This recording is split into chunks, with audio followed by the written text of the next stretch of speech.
And we've begun recording. What's up? This is Dan Tiernan on the Cowboys and Unicorns Bombcast. And this is the David Swedburg, for long, not for short. How's it going, Dan? It's going good. I said Palmcast, not yeah. podcast. You kind of threw me for a loop, not starting it the way we always do, but maybe that's good.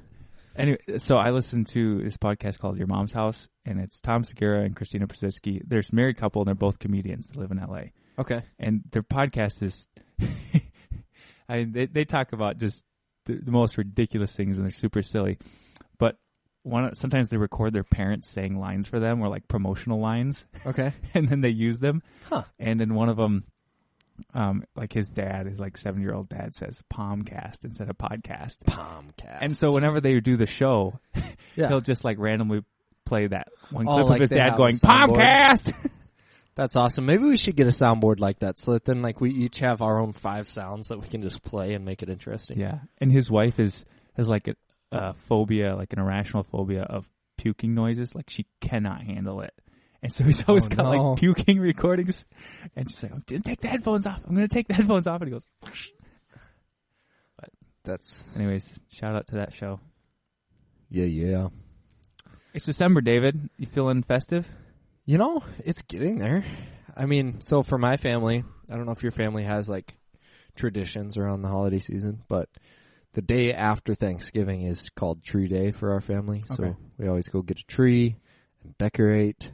And kind of, yeah, like at that point, that kicks off, you know, the countdown to Christmas and all the excitement around it. So yeah, it's been pretty festive here the last week or so. We went and got a Christmas tree from Wayne and Jean's Evergreens. I did here yesterday. in Morris. And I helped my parents put up their fake tree yesterday as well. Fake trees are the worst. So this year we got a real tree. Haley and I had our first Christmas together, like married last year, right? And I'm all about real trees. But then one day I just came home from work. We had a fake tree set up in our house. And I was like pretty offended. She was like, I found this downstairs, like just in one of the closets. And so I figured I'd set up the Christmas tree. I'm like, it's a fake Christmas tree. It's not okay. But we actually kept it up. We did a fake tree last year. Compromise. But this year we got a real one. That's good. Yeah, I'm from a fake tree family, and since being married... That explains a lot of your problems. Right. A lot of my issues from childhood. But since being married, all my problems have gone away, and I've had a real tree for 2 years All now. the problems. So did Kaylee come from a real tree family? Yeah. Okay. And I was talking to somebody from work yesterday at the Evergreen place. Yeah. And he said that before he's a real tree person now since being married. Okay. But when he was growing up, he was a Christmas sleigh family, which I'd never heard of. Okay, explain. A Santa sleigh. So I think, I didn't ask too many questions, but I think that means you got a sleigh and you put all the presents in the sleigh in the living room. Interesting. I've never heard of that. I'm going to look up this tradition and see if I can find anything on it. Either that or it's so vague in West Central Minnesota that... But if any of our listeners are from a Santa sleigh family, let us know. What the world? I wonder how big it is. Like, is it a real sleigh? I'll have to ask him next time I see him. If I can find anything like easily online, but when he told me, I don't know what to search for. When he told me, I was just trying to process what type of family you're from. Yeah, I don't think I'm going to figure it out. So we're going to have to find somebody who knows a little more who can educate us. If you know more, educate us in the comments. So the Wayne and Jean's Evergreens. Yeah. Wayne. Yep.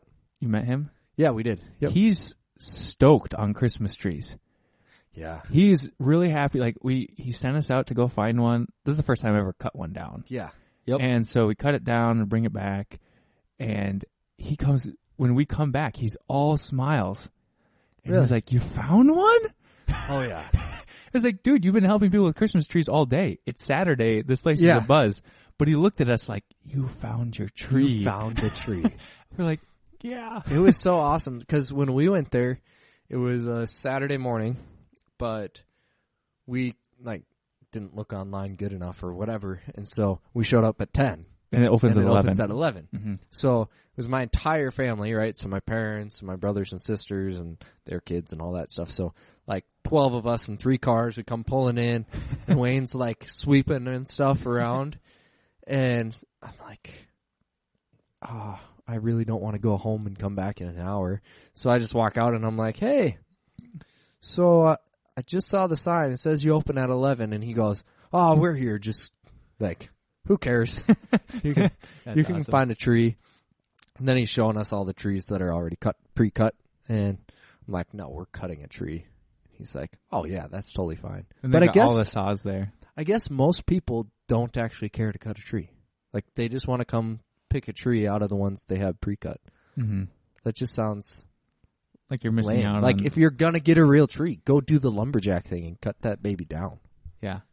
At least that was that's fun. my personal That's the first tree I conviction. ever cut down yesterday. Yeah. It's pretty enjoyable. So the funny story on our tree, though, is we got... what type of tree is it called? Now I'm going to blank just because... anyways, some type of a long needle pine tree. Okay. Because Haley was like, let's try and find something unique, not just your basic one.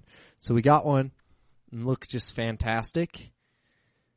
And then once we cut it down, bring it home, we spent an hour and a half because no matter what we did, the tree was leaning. Oh, dang. And then after, my dad and I were trying everything, pulling it out, readjusting it, all sorts of things. And then I finally, look at the trunk, and it's, segmented into, 3 different spots where, it branched off and grew up.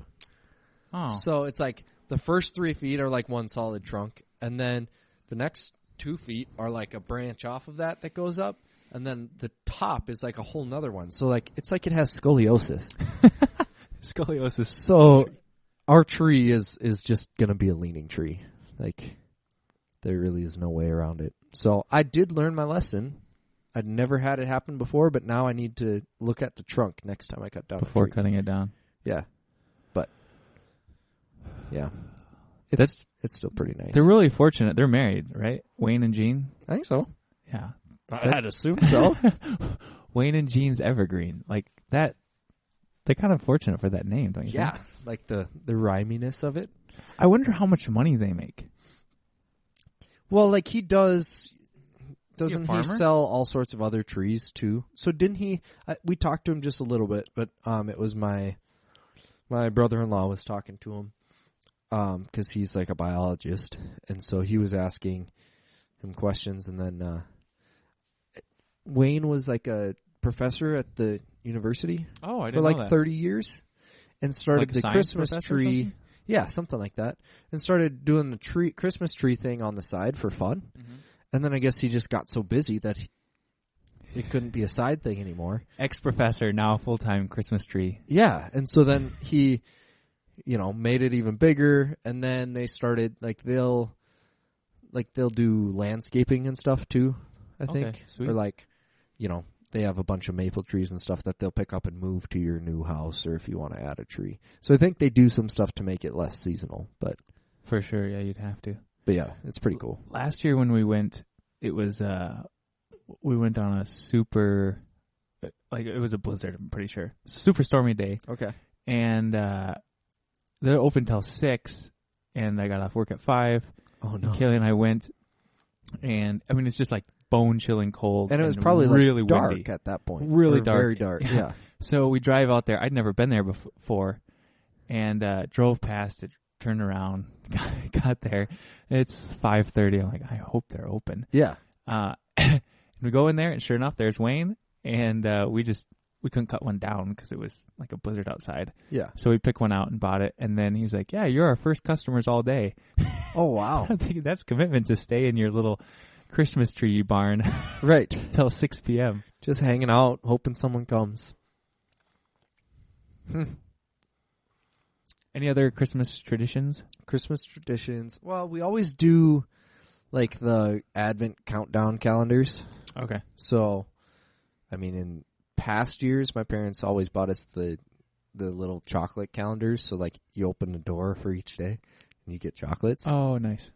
And this year they got us this super nice, like it's a book that you open up and this big old Christmas tree like pops out of it. And then there's the doors for each day, but they're like just little like ornaments. And it's really nice, but there's no chocolate. And so I was pretty disappointed. I told them this so they won't listen to the podcast and be like, wow, David hated our gift. I was like, where's the chocolate, guys? Because who cares? All you really want is the candy. But that's kind of the only other.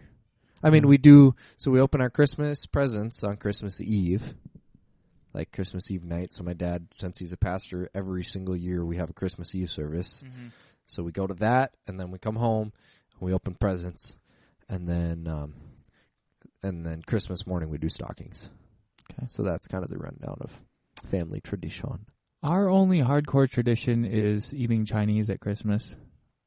Really? Uh-huh. And we used to, the Chinese buffet that used to be in Morris would be open on Christmas. Or we'd go Christmas Eve if we checked and they were going to be closed on Christmas. Yeah. And, or sometimes order takeout. And then so we'll eat Chinese and then open gifts. Okay. But our day that we open gifts changes all the time. We so don't. Like, we usually can't make it to Christmas Eve. Right. And my mom is a sucker, and so it'll be like the 19th. Oh, man. Usually not before then. Maybe the 19th is the earliest we've ever gotten her. Yep. And it was like, can we open one? You know, classic. Oh, yeah. And then once you open one, then she's even easier to break. Just like, yeah. Let's do it now. And yep. So, yeah, we're not big on traditions except for the Chinese. Okay, Chinese. That's a good one. But it's kind of fun because there's not a lot of pressure. Yeah. We're usually really chill. Right. Around Christmas. No, we have all sorts of traditions and then very opinionated family. And so when one of those gets broken or anything like that, it's kind of a big deal. Yeah.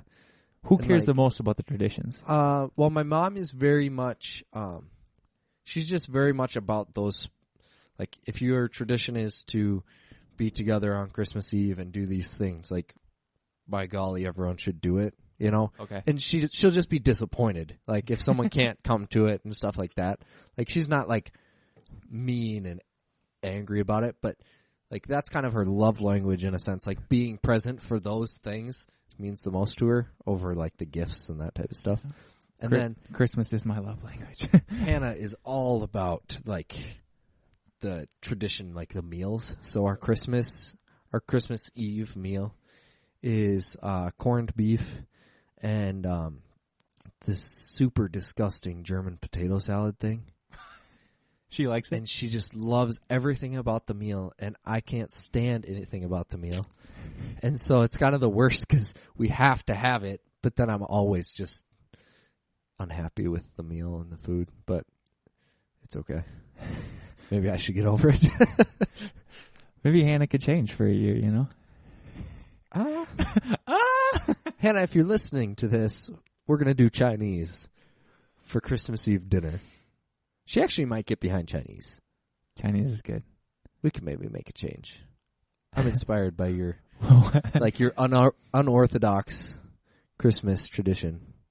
One time my mom, and we give her a hard time for this ever since, but we were there for Christmas at the restaurant. Yeah. And my mom asked the lady, so it was run by a Chinese family, like immigrant family. Yeah. And my mom asked her, so where are you from? And the lady just goes, China? And I think what my mom explained later was like, she meant like what region of China or something like that. Sure. But we give her a hard time. It was kind of awkward. Seemed like a dumb question. Yeah, Mom, I think she's from China. She's Chinese. But good times. Anything ever go terribly wrong, or do you have any crazy stories from Christmas? Well, picking out a Christmas tree every year when we were all home was a really big debacle that ended in like tears and people upset, right? Because when you go cut down your Christmas tree and you have the whole farm, you have all the kids with their opinions, like I'd go and I'd be like, we need this tree. And then, my sisters would be like, that's a stupid tree. We want this tree. And so then you have like the battle royale to get the Christmas tree. But as far as like major dysfunctions, I don't know. We kind of, I think because of the tradition things, like just kind of always goes the same way. Yeah. I don't know. We haven't had like any like you burned the Christmas meal and then you had to go eat McDonald's stories or anything like that. Right. But there's this, so we have caught on home video. This is around Christmas time when we were all really little. So maybe Chris and Elizabeth were 3, so I was probably 8 or something, and John was 6. And we're all playing outside at my grandma's house, making snowmen and stuff. And my little sister is making some sort of snow sculpture or snowman or something. And I think I just go and knock it completely over. Wow. And just ruin it. What a and jerk. She's super sad because she's 3 or 4. Yeah. And I was like, oh, man, that was like I was like, a terrible was person. Funny, but I'm a terrible person. And it's recorded forever on VHS. You guys haven't like ripped it to a DVD or something that's a little more, No, we probably should. Or buy the remaining VCRs on the market. So do you have any, like leaving the Christmas realm, but does your family have all sorts of home videos and like really great moments that are captured in them? Not really great moments, I don't think, but we have a lot of random video of us just at home. Okay. And Christmases. Sure. Christmas and then just weird stuff. But I can't stand to watch home video because I like hate my younger self. Yeah. I don't know. I was just so weird. Yeah. I always get depressed when I watch it. Wow. I haven't let Kaylee watch any of it. Really? Yeah, I don't want her to. Maybe you should do that. I would just be practicing vulnerability this Christmas to sit down and let her watch them. Oh my gosh. Except for you would have to let her know that it is kind of a shaming time for you. She knows. Okay. Yeah, my Just dad so brought she it up can, like when we were dating. Like, oh, you could watch these videos, and you're like internally freaked out, trying to hold it together. Oh man! But yeah, I was bossier back then. I was like, oh, sure. So I'm the oldest, but my time of being the oldest and like really caring about that and was like 0 to 10. Sure. Or 2 to 10 since John was around. Right. That's when I was in oldest mode. Right. And then as people got older, I realized they didn't want a commanding older sibling to ruin their lives, and so I stepped back slowly ever since then. Yeah. I'm trying to think of any good home videos that we have. Well, the best home video, which isn't like actually a home video, but my oldest sister Rachel, when she was maybe like 15, her and a friend went to the mall, and like how there were those picture booths? Yep. Did you ever see one of like the karaoke booths? Like you could pay $10 and it made you actually a VHS tape, and you would sing karaoke and like the backgrounds and everything would change while you were singing. I have not seen those. Oh my gosh. So my sister and her best friend, like during Rachel's most awkward stages, did Dancing Queen. You know that song? Yeah. So they're like singing Dancing Queen and like, so ever since then, actually I wonder, if her boyfriend Devin has seen this and if it still exists, but I had showed it to like every single boyfriend she ever had since then. That's like, perfect. As a terrible shaming moment because she was, like braces and all sorts of highlighted hair and just like, she went through a phase where she wore jeans and then would wear a skirt over her jeans. What? And she was doing that during the video. And, yeah. So, I mean, there's anybody at 15 though. I mean, it's going to be awkward if you go back and look at photos and some people have it together. Most people at 15, it's a little. Yeah. You're 15, smack dab in the middle of the teen years. Yeah.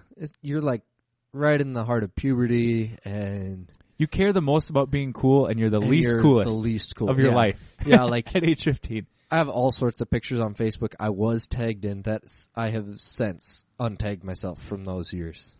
Like, and that's when you start to get like phones and stuff, and like you're taking more pictures and posting them, and you're on social media and stuff. It's terrible. I mean, I had a point and shoot, but yeah. I took a lot of photos of that. There you go. That's awesome. I'm going to Jamaica for Christmas this year. What? With Kaylee's family? Yeah. So where'd you go for Thanksgiving?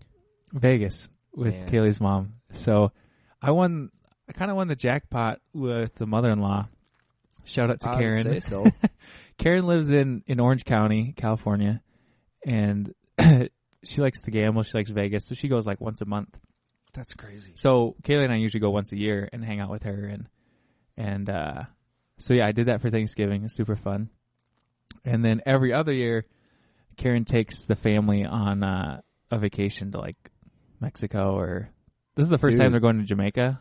So that's awesome. Yeah. I'm leaving the 21st, getting back the 31st. Wow. So we'll have to record some podcasts. Yeah. So we're going to have to stock up. To cover that time. Unless you want to call from Jamaica. But yeah, probably not. I don't know. Well, I mean, the hotel will probably have Wi-Fi, but... You'll be on a beach drinking mimosas. Right. I'll be in the frigid cold. Just tanning away. Christmas this year, so my little brother is engaged. And so I'm pretty sure he's going to be up with his fiance's family over Christmas. And then my oldest sister is in Michigan. So it's going to be weird because it's actually, like last year we all were together. Mm-hmm. This year it'll just be like Hannah and Gabe and Haley and I and my parents. So that'll be strange. I think this is probably the first Christmas like where we've only had 2 siblings there. Huh. But yeah, that'll be different. But you'll have Remy. It's true. We'll have a lot of, and Gemma and Milo, so. More babies.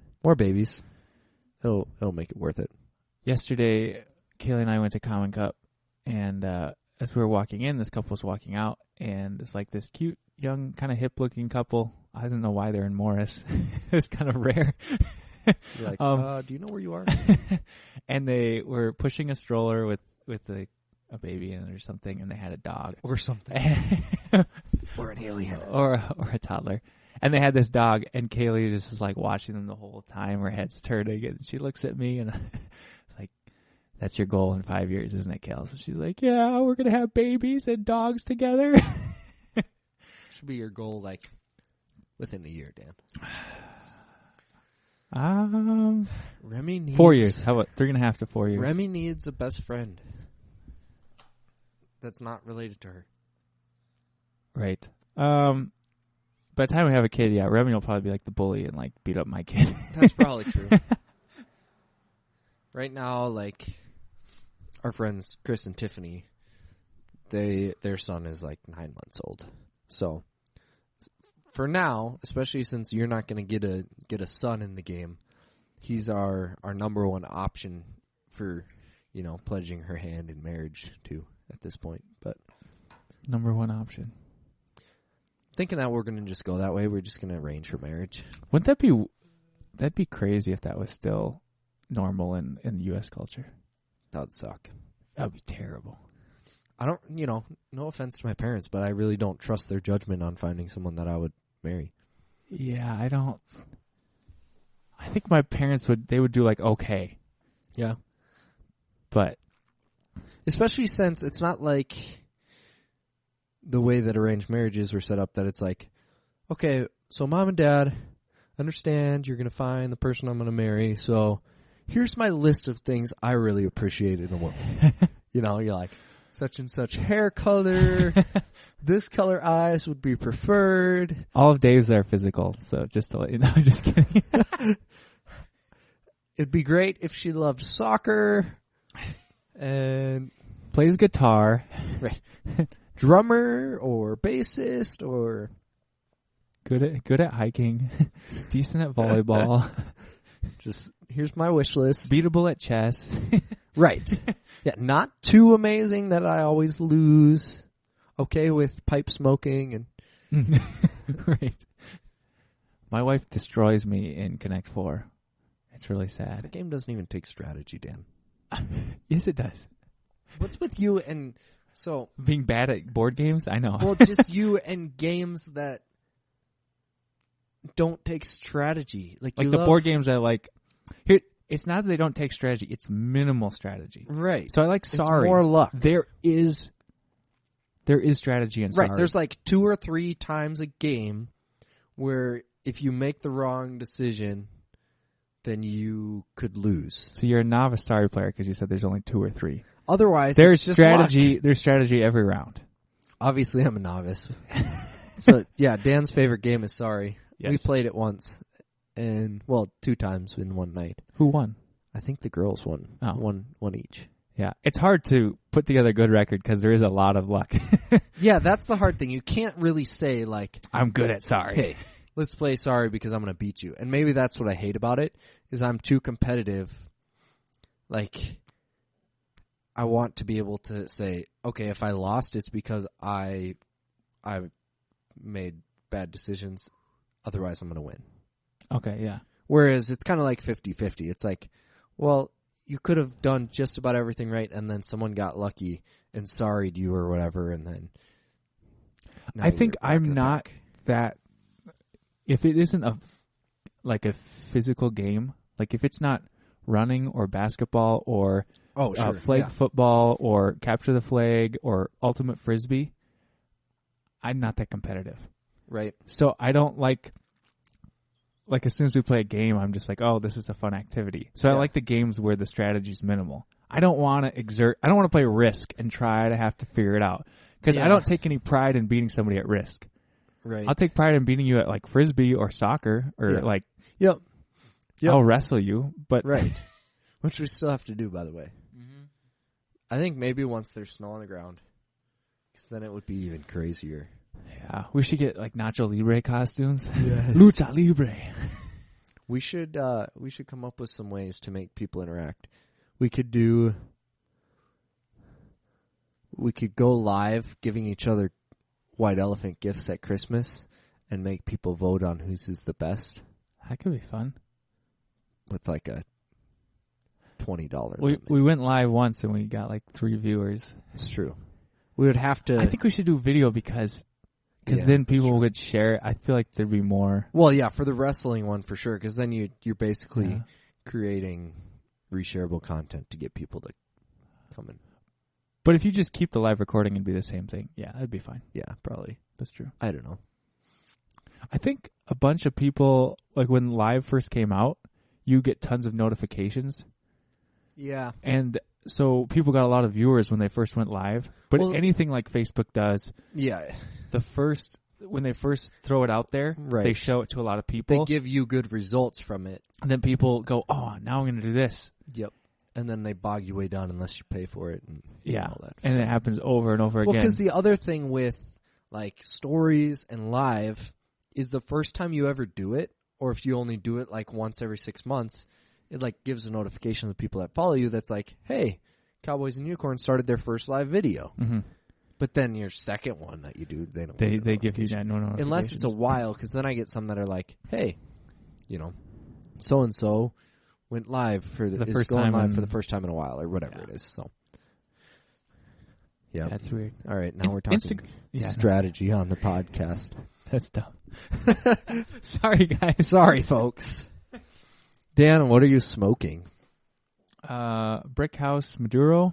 Did I say that right? I think Maduro? So. I don't know. I'm not Spanish. Maduro. And you're drinking. I'm drinking a low-carb Monster Energy. Does it pair well? You were kind of uncertain of it, so. I don't know if it pairs well, but I like both separately, so I'm enjoying both together. I think I probably should have made coffee, because it's not that cold, but my hands are cold. Would have been good. I bought some caramel cocoa mix. Oh, I don't know if we call it cocoa mix. Okay, like caramel hot mix. Chocolate with caramel, or it's like a caramel drink? Like a caramel mix instead of a cocoa mix. Oh, and it had a mousse on it. Is that what sold? I bought it at Shopko. Definitely an impulse buy. It was right next to the register. I was like, what is this? Yeah. Haven't tried it yet. Next podcast, I'll give a review. All right. Maybe we can drink some, or not if you don't want to share it, if it's that special. Yeah, we should drink some. Yeah, $3.50, not that special. The Master Maduro from Tarano. And drinking some Clyde Mays straight bourbon whiskey. Is this the flavored stuff? Is it flavored? It doesn't seem flavored to me. Oh, okay. This is the stuff we had with Jerry? No. I can't find that stuff anywhere. Oh, okay. I do want that, though. I need to get some. Jerry, if you still listen to our podcast, for Christmas, you could send me a bottle of that, and I would pay you back if you want. For Christmas, could you put this in the mail? Can you put alcohol in the mail? I don't see why not. Right?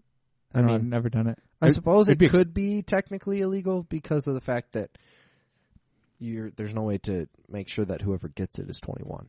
Yeah, like if I if send my 20-year-old siblings alcohol in the mail, right? Because if you buy it, that would be supplying a minor, right? Yeah, because if you buy it from like one of the online deals that like sells samplers and stuff, you have to have someone 21 with their ID, like sign for it from UPS or whoever brings it. But, yeah.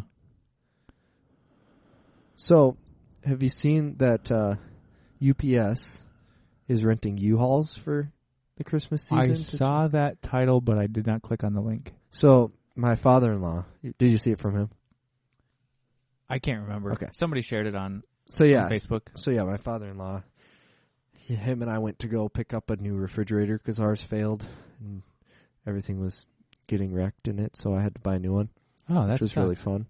But him and I were driving up to Menards, and he was telling me about it so I saw the article, but then it didn't seem like from a super great source, and I was like, what is this even? So I didn't click on it either.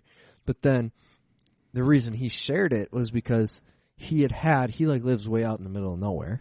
It's like 3 miles of dirt road just to get to him. Uh-huh. And he was like, knew a package was coming, but at like 8 o'clock at night, a U-Haul just pulls up into his driveway. That's slightly terrifying. Yeah. And he's like, why is there a U-Haul? And then the UPS guy gets out like in his get up and stuff. So then he knew that like, oh, it must be UPS. So then he talked to him, and I guess because of how crazy online shopping is now with Black Friday and the Christmas season, that there's not enough U-Haul trucks to actually like deliver all the packages. That's nuts. So they're renting, or not enough UPS trucks, so they're renting U-Haul trucks. Yeah. So that's crazy how that online activity affects like offline reality. Yeah, it's interesting. The article though, so I went back and read it, was that like there were people who were calling the cops because of the fact that like the U-Haul people or UPS was coming in U-Hauls and then was wearing uniforms, and like so like women, obviously it makes sense, who were home alone and had a U-Haul pull up to their house, thought maybe that it was a trick and that they were, it was somebody posing as UPS or whatever. But so if anyone comes to your door, and you're getting a package, right? That you can't what see. Is it? So you got mixed matching things, and then they hand you a package and say, "Here you go." Yeah, exactly. You're like, is this gonna blow up? Boy, I should see. I'm like interested. I wonder what UPS's PR team is doing right now. We should go to their site. You could and make a really clever video with that. But. Yeah, like was this like a PR case study? Right. Huh. So yeah, just so you all listeners know, if a UPS man in a U-Haul pulls up, it's legit. Don't freak out. Don't shoot him. But that's the thing. Right. Like, you pull up in the middle of nowhere at 8 at night, like, you might get shot by some of those people. Mm-hmm. But what if that was like a good way to seem, just like let's say once the public understands, okay, this is normal, UPS does that, so they get the press out there, it gets a line, right. And then you run the scam. Then you get a U-Haul truck, and you buy a UPS thing. Okay, Dan, now you're giving people ideas. Yeah. That'd be... Yeah, that could happen. I mean, you'd have to... I don't know if that would work. The next headline is going to be, UPS makes all drivers wear Kevlar because drivers got shot while driving a U-Haul and dropping off packages 8 p.m. in rural Minnesota. Do you remember when people were asking, or like the police were asking the public, telling them don't shoot the clowns because there's those weird clowns showing up and following people everywhere? Yeah, that was weird. That was super weird. That's the type of stuff that would freak me out. Like if a clown started chasing me, I think I would probably beat his face. And they would just follow people home and then just stand outside their house, right, on a sidewalk. There's there's nothing you can really do. Right. I mean, you could try to beat them up, but grab a baseball bat. If you weren't really planning to assault a clown that evening, you might not be prepared. Right. Yeah, I remember that. Things like that creep me out. Mm-hmm. Like hearing those types of stories, you're like, So you went to Vegas. Uh-huh. Did you at all have thoughts in your mind of like, there's just a massive shooting here? Did that, I thought about it, but it did really? not freak me out. Nor did anyone else seem scared about it. Right. I mean, you kind of have to keep living your life. I guess one of the taxi drivers told us that it seemed like there was less people in town for Thanksgiving. Like usually there was more people in town for Thanksgiving than in past years. So I don't know if that's related or if there was other reasons.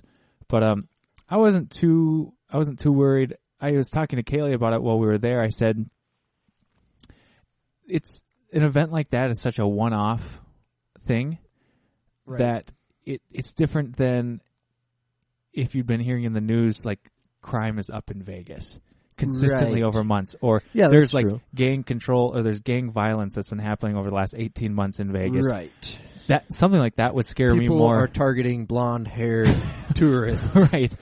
That would be something that's more scary. Right. But a freak event like that, I don't know. Yeah, you have to keep I would almost guess life. it wouldn't happen in Vegas next, so statistically, I'd be that's fine. True. Like, the next shooting probably won't be in Vegas, it'll probably be in a different city. Well, that's like when you go to the Mall of America, it's hard not to think about that. Like, such a huge mall. They must have such good security. Because nothing ever does happen there, does it? That's the strange thing. Nothing ever does, but you'd think, like, when I go in there, it's not like I notice that there's all sorts of security. And there's so many people. Mm-hmm. And it's right next to a huge international airport. Right. MSP and Mall of America are literally right next to each other. Right. It's just one of those things. I tend to like steer. Like we went out on Black Friday, just shopping a little bit, but we were only 2 miles from the Mall of America. But I was like, on a day like that, I think I'm just gonna avoid it, just for the chance. Go to a smaller mall. Odds are probably less, even though it's a super minimal chance. But yeah, I wonder. I don't know. I lived in such a rural area my whole life. Right. That doesn't really scare me. Right. Is that weird?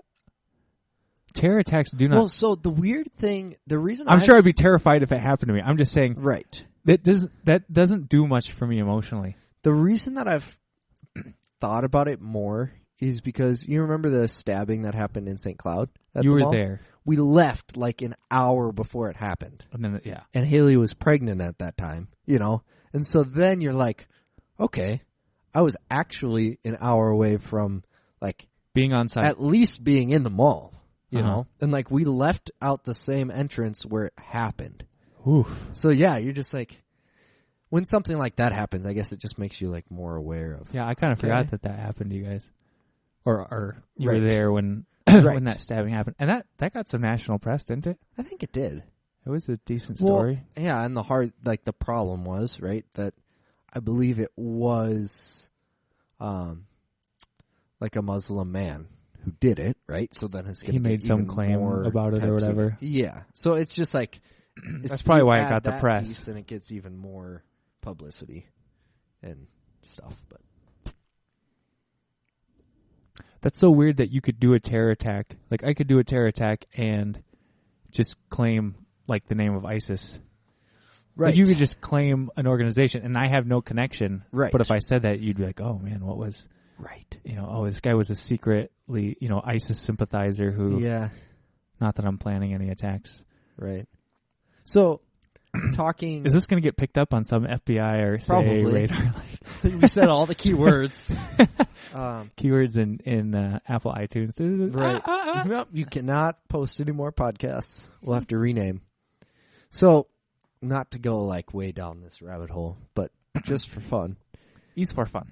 Do you have like a definitive stance on gun rights and how you think it should be? Oh yeah. Wow. How I think it should be. Sometimes the gun argument is a little boring to me. Sure. I just like I feel like I can get both sides.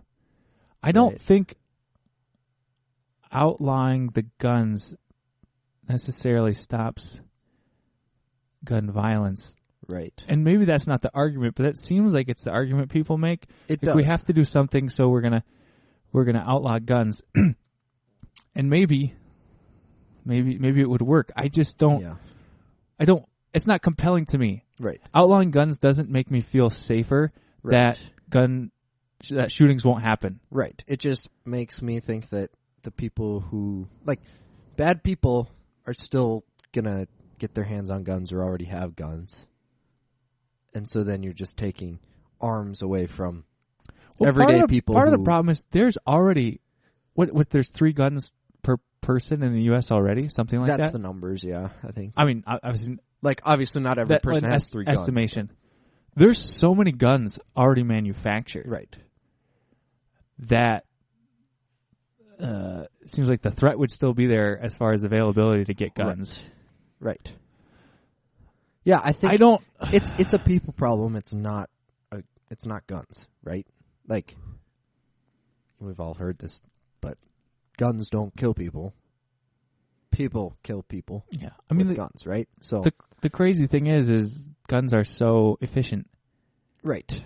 So it could be part of the problem because if I had a gun, it's going to be way easier to kill you than if I don't have a gun. Like if I wanted to kill somebody, to kill lots of people, to kill a lot of people. Yeah. I mean, so there is just like the severity of what a gun can do. Yeah, does affect it. So the argument too, where it's just like, well, a knife could be a weapon. Yeah, but go to a mall and kill 150 people with a knife. Right. But then the other thing I do have, you got to think about is people say, well, guns are the problem. Like, people can kill lots of people with guns, so let's take them away. Well, how many times has it happened? Like 3 or 4 where like masses of people have just gotten run over by people in vans and trucks, right? Yeah. So along that logic, should we then take away cars from people because they could be used to kill a lot of people? Like a car is a huge, massive weapon if not used correctly, like accidentally or on purpose, kind of like a gun. So, do you think it goes deeper? There's a lot of. I feel like some of the statistics I've looked at, there's a lot of killings with guns in the U.S. though. There is a somewhat unique problem. But a lot of those killings are not like terror acts, right? They're like gang violence. People get shot by guns, and right? Like right now, Chicago's the place, right? Or different cities. Those are the places where banning guns isn't actually going to like that type of scenario. People who are in gangs are still going to get guns and kill each other and kill other people with them. That's the hard thing. The problem with, I don't know, the problem is sometimes, and maybe I just haven't listened to the right people, and I've just seen people who love guns on Facebook sharing memes. Right. But sometimes it seems like there'll be a big shooting, mm-hmm. and then everybody who likes guns is like, don't take my guns away. Which seems like a weird response to 12 people just died. Right. Agreed. Yep. Maybe not a weird response because you're scared that your guns got taken away. It's a very human response. It's a very selfish human response. A selfish human response, but not a human response in the light of... It's not a compassionate... It's not a compassionate. Yeah. It seems like a weird thing. As soon as that happens, I'm going to share this on social media that says, don't take away my guns. Right. And it's like, well, there is a problem, and that's not a solution. Right. Yeah, I have a hard time believing that like that's the solution is like more don't take my guns away. Right. What about how come? I don't know how come there's such a fascination in our culture with like why is gun violence such a go-to for us? Maybe it's just the amount of freedom we have. You have X amount of freedom, and because of that freedom, you're going to incur more violence related to guns because of that freedom. Right. I mean, because accessibility is a piece of it, right? Because you can't control people, and if people have guns, some of those people are going to shoot other people with guns. Exactly. Yep. So you could just say, that's the price we pay. Nobody says that, but maybe that's the reality. I mean, it is. But the problem also is you're how many hundreds of years down the road, right? Where at this point, there isn't a quick, easy solution of, well, if we take the guns away, then we solve the problem, right? Because there's already like an average of 3 guns per person out there in the U.S. And so just saying, hey, we're going to take the guns away. Well, the extreme people are going to hide their guns. And then the non-extreme people will probably hide their guns. Right. They're not going to just like, oh, yeah, here, I'll throw my guns out in the street and, you can come by and pick them up. Like, people are just going to be like, oh, I don't have that gun anymore. That was my grandfather's and he died and it, I don't know where it is, right? I would probably hide my guns. Okay. I mean, just out of the, like... Yeah. Why not have a gun just in case something happens? I don't own a gun, so as a gun owner, I'm not, like, I don't feel like I have a stake in the game that much. I guess I do as a citizen. Well, that's why I was asking. Because people I know die. That you don't have guns. You don't have this like curiosity or intrigue of guns. So I didn't know if like you had like well, why do we even need guns anyways? We should take them away perspective or what it was. But here's the thing. I get the principle. Like I get the freedom and the right. Yep. I'm not completely opposed. I'm not opposed to that. Yep. Like the citizens having the right to bear arms. I think in principle, it's just like this balance that says we won't just let the government have all the guns and then you don't have the rights. So in principle, I like that. Right. In reality, I think it's kind of silly sometimes because people are like, well, the government can't have all the guns then. It's like the government does have all the guns. Yeah. Your guns are nothing wouldn't matter compared to what the government has. Yep. They have atomic bombs. We're the greatest military ever in history. Right. So you're not going to actually hunting protect rifle isn't going to do anything against the military. If the government wants to kill you, they'll kill you. We lost. Except for I do like the idea of, right, if we're going to like go way down the rabbit hole, if there was to be some type of like government falling out craziness, like I would probably pack my car and drive way up north, with my family and my guns. Don't tell people. Into some remote place and like walk in 25 miles. It's not remote enough. But like, you know what I mean? I would probably just go way up in the woods somewhere and be like, okay, like the military probably doesn't care to send a bunch of people to come find one person who's trying to just peacefully live in the woods alone. But if somebody did decide to come, like you would at least have some means of defense. And you could go shoot deer, and hunt and live. But that's true. I would probably have a different reaction if I was raised with guns. Like my dad never took me hunting. I never went to shooting range. Right. I've shot like a couple BB guns. So I don't have that connection. I don't think you should take away people's guns for sport. Like, right. The hard thing is drawing that line. Like, I wonder how that actually works. I've never looked it up. Like in countries where guns are illegal, do you just get a permit and like rent one for a weekend from a few specific dealers, or how that actually works? But yeah, I think what would be a better solution to start is just more severe laws for abuse of weapons, right? Like more severe laws if someone decides to shoot somebody, like that prevents someone from choosing to misuse. I mean, already if you kill somebody or you wrongly use a gun, you aren't allowed to buy one, right? After that. But you go to prison if you kill somebody. Right, and then once you get out, you can't own a firearm, right? Like, that's part of the deal. But, I mean... Do you think, though, people aren't... When you're shooting someone, I'm guessing that obviously you're common... You know that you get thrown in prison. Right. Or there's a death penalty in a couple of states. That is something, but that's probably not a consideration you're making while you're shooting somebody. Yeah.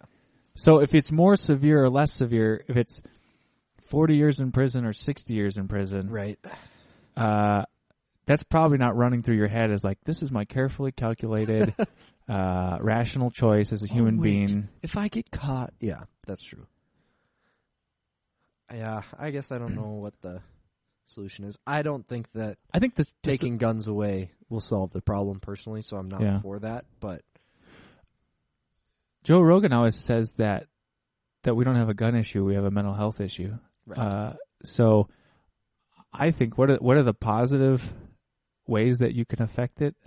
Helping people not be violent in general, creating a less violent culture. Yes, is probably that's like the root of it. Is there's I mean, if we put more restrictions on what video games like Grand Theft Auto, like I think if we put restrictions on games of that nature that glorify not just like even war, but like mindless, senseless evil, right?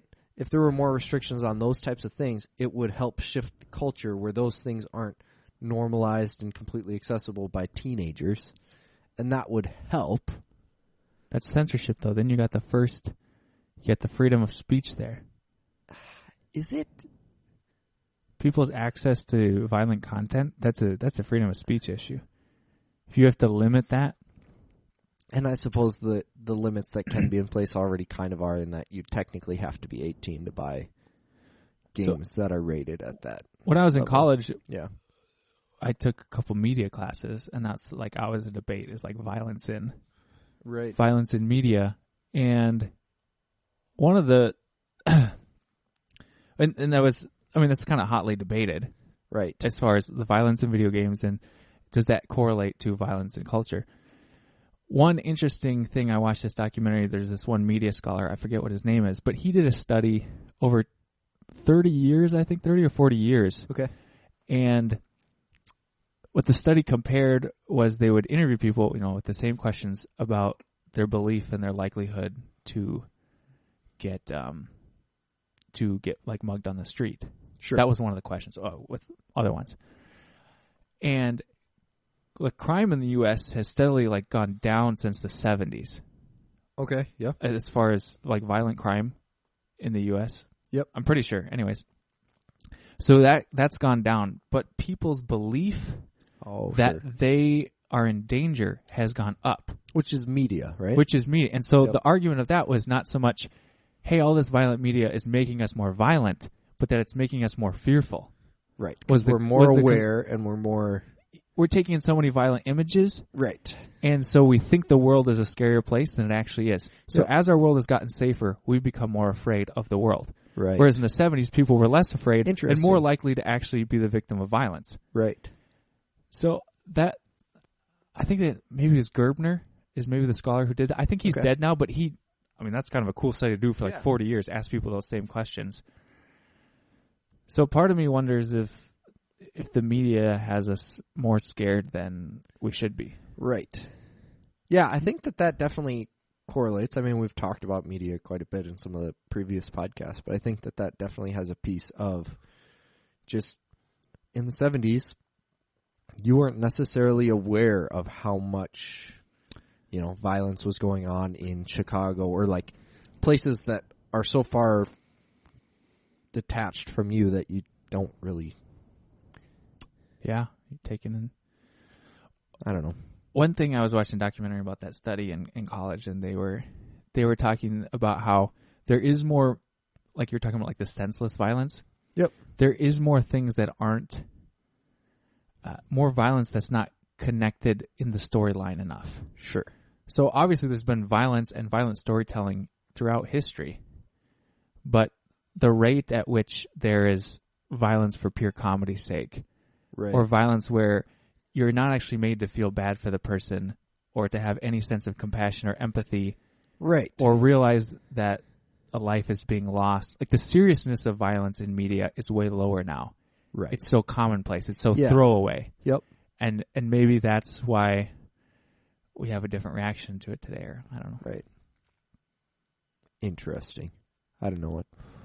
But yeah, so I don't really take a hard stance on the gun thing. Yeah. I think the solution we need is something that maybe haven't come up with, and I'm guessing has to do more with the heart of violence, like seeing violence as a way to solve problems, like people's belief. And the way for me to be safe, or the way for me to solve a problem in life, is physical violence, to take away the right of somebody else to live. I think the more you can eradicate that idea, the less violence there'll be. Yep. But some of that's so human, because you've got intense self-preservation instincts as a human, and violence seems like a great way sometimes to, and sometimes it works. Right. Yeah, it's just when it gets into mental health pieces where then you're, instead of just like, I am under actual physical attack or there's physical harm impending and violence is my solution to like for self-preservation. Instead it gets into, because somebody bullied me, I'm going to just make others feel pain like I do. Yeah. You know? Yeah. There's a whole nother level of that isn't just a sensical like fight or flight response. It's mental. Yeah, it's not in the moment. It's the targets are different than where the pain is coming from. It's senseless. I think it would be healthy sometimes. These big things happen and we're immediately, big things I mean as in like violent events or terror events. Yep. And we're sort of immediately asked to have an opinion. Right. Or to have a particular feeling, or to take a stance. Yep. And I don't always think that's healthy. I think if something is senseless, that means there is no sense to it. Sure. There is no rational, like, the response except like to grieve and to. Yeah, I don't think there's a lot of space for true grieving or contemplation or mourning. Right. When these things happen. Right. I don't think people should have to have an answer. Right. Yeah, there shouldn't be like a call to action the next day expecting people to like take a stance and have a well thought out answer to it where it's But there is. But there is, yes. Yeah, it's immediately a part of like the next day or the next moment or the next hour. Right. People on are Facebook, discussing it on you Twitter, need to jump in and Facebook. share your opinion, and then you feel if your opinion differs from someone, you feel like it's like for some reason your job to make sure that you jump into the conversation, and yeah. That's right. I think you're onto something there, though. And I don't have a problem with people expressing sympathy or sorrow over it on social media, but sometimes I remember when the Paris attack happened and everybody changed their profile picture to like Paris support or whatever. Yep. And which is nothing wrong with that at all. Yeah. But my feeling at the time was, if I'm a family member of one of the victims in the Paris attack, I do not care at all what your Facebook profile picture looks like. Right. Like that's doing nothing for me. Right. Maybe it is for some people. Right. It I'm depends just on the guessing person, probably. that doesn't matter. Right. If my dad just died in a terror attack. Right. And I don't know you, and why? Like this is gonna take me years to get over. Yeah. This has shifted my life forever. Yep. I don't care that thoughts and prayers from your Twitter. Right. My dad's dead. Thoughts and prayers from Twitter. Yeah, that's a hard line. I'm not saying it's bad to have thoughts. Right. Thoughts and prayers. Yeah. I'm not saying that that's wrong. I'm just saying if you're the person whose wife just died in a terror attack, none of that means anything. Right. I can't say that because it hasn't happened to me. Maybe it does. Right. That's the hard thing. I mean, I've never had anyone like from a terror attack, but like I've had some like traumatic loss like in the past couple years. And it's a hard line because, there's that piece of like you get like frustrated and pissed off, when my friend Maria like took her life and I'm going through like hell and turmoil and like trauma, and I don't have any type of like grasp or handle on how I should think or how I should be feeling. How to respond. Then, 5 days later you go back to work and, everything's business as usual and no one actually knows what happened. And so people are like, hey, why'd you take, where were you last week? Vacation? Things like that. Yeah. That just like make you so upset. And so there's a piece of knowing that other people know, and just that little symbol of like, okay, people are aware and care, like feel sympathy. You're not alone. But then there's completely. also the piece of, it's also super frustrating when the person who you really don't know and who you feel, especially in that moment, like you have no idea what I'm going through, comes up and is like, I'm so sorry for your loss, and wants to like talk to you, and you're like, you don't even know who she was, and you like have no idea what's going on. Like you could just leave me alone. That'd be great. You don't really have a right to speak into my life right now. Right. So that's the hard thing with trauma, is it's such there's no good response really, like you're saying. I mean, it's in some ways something little like that makes you just like, okay, people are aware and people care that this happened, is kind of like better than the world just going on and feeling like you're all alone and no one cares that it happened. Right. But yeah, I don't know the answers there. Yeah. In the face of human death, it's like the humans that are still alive, it's so jarring. Yeah. Oh yeah. And there's such a desire for meaning. It's like we don't really know what to do. Right. It's super awkward. Yeah. And it deals with like almost like a core human anxiety of the knowledge that I will die, that everyone lives with. Yep. But hardly anyone ever talks about. Right. Nor are there a lot of Yeah,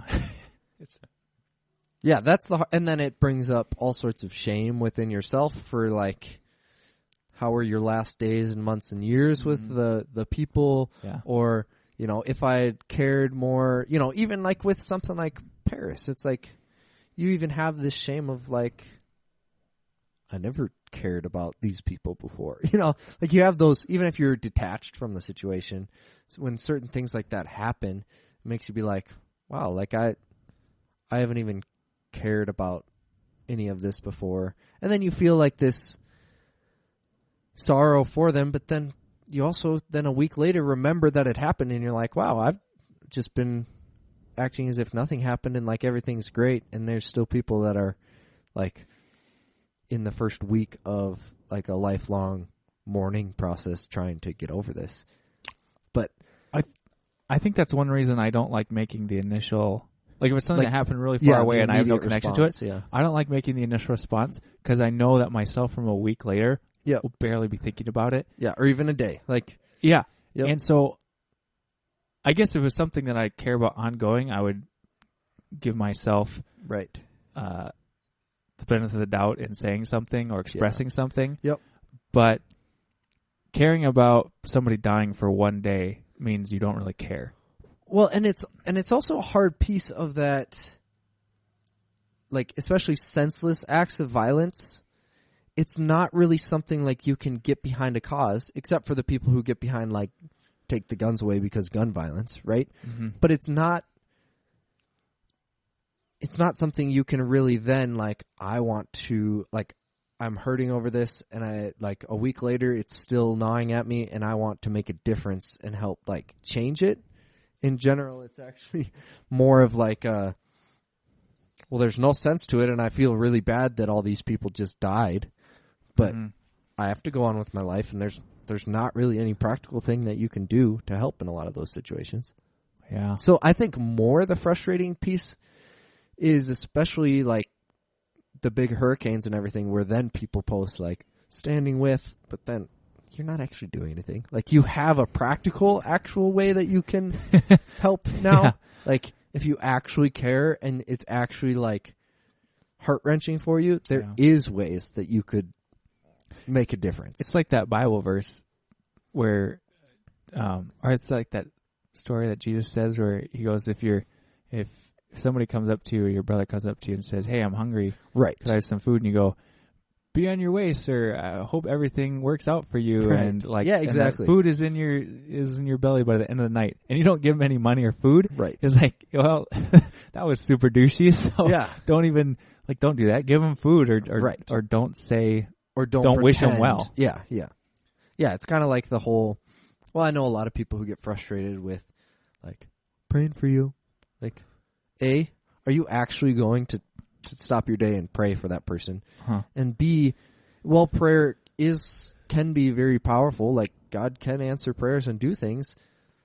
Most of the times, that's actually like a super passive way of saying like, "Hey, I'm sorry that happened, but I don't actually care enough to do anything to send you a check or to say, hey, can I come help, clean out your mom's house or whatever," right? Like, or listen to you if you need to. Yeah. Do you just want to talk? Instead, like, praying for you is basically the Christian's passive way of saying like, "Hey, I don't have enough space in my life to actually like talk to you or be there for you or help in any way, and I don't like really care that much. So I'll say pray for you tonight.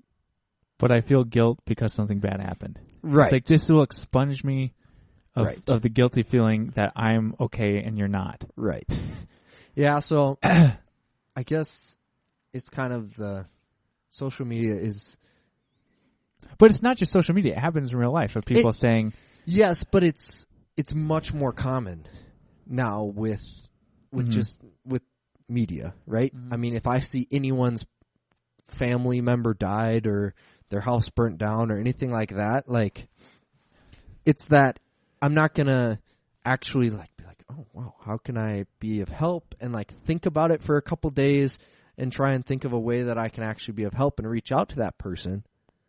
There's that I need to immediately respond to this and say, "Oh, I'm so sorry this happened, praying for you guys." But it's not actually me doing anything. I'm just adding to the noise that person, like that person doesn't really care that, and actually would probably prefer that 500 people that they don't really know or aren't super well connected to them said, "Hey, I'm so sorry." Like, but I don't know. I agree with you. Yeah.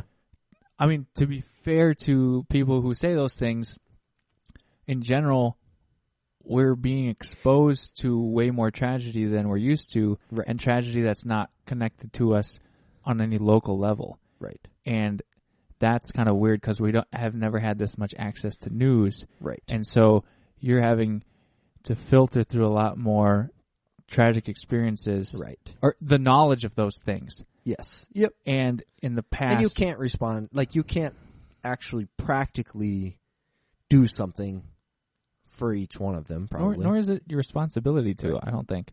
Yeah. Yeah, it's hard because my initial response when I see that someone's family member passed away is like, "Oh, I am sorry. Like, I feel bad for you." Like, or when I see that a hurricane wiped out people's homes, like, "Oh, like, that sucks." Like, genuinely, that does suck. But I guess I don't have a good answer of, is it just adding to the noise to then just throw out there like, "Hey, I'm sorry this happened," or is it beneficial? And maybe that's just on a person-by-person basis and you don't know, so you're better off to just say something, or I don't know. To just not, right. That's a difficult question. We're not finding any solutions for our listeners, but if anyone has a definitive stance on this, feel free to chime in and maybe we'll pull you on for another episode. You should do it this way.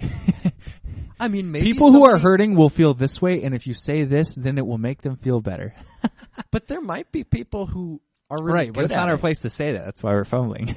Right. But maybe there is someone who's like, I actually try to be intentional with these things, and here's how I respond, and feel like people have really appreciated it. And if that's the case, then there's this awesome lady from my hometown who she's started in this holiday season, like when she's found out about people who are in need of stuff, just posting to Facebook and posting a status and being like, hey, so I know that she just made a post like, I know this lady's septic system went out and it cost $900. She's on welfare and, 70 years old and doesn't have the money to pay for it. So, like, anyone who wants to, send me a check and I'll get it to her. That's a practical response. That's one way, like, if we, like, a pro of social media is some of the connectivity and crowdfunding abilities that people have been able to pull together. Right. Yep, to be able to say, here's a need, like, especially for far somebody, and wide, anyone who actually, like, has the ability, like, invest into it. But that's someone, that takes somebody being intentional about it and not just hearing and being like, I'm so sorry, I'll pray for you, but saying, like, feeling it stirring them, like, I want to make a difference. I'm going to see if I can pull more people together to help, change the situation for the person. But do you think so during our discussion here, I'm thinking of the need or the feeling to see yourself as a good person. Yep. Seems like for a lot of people to be integral to their being okay with themselves. Yep.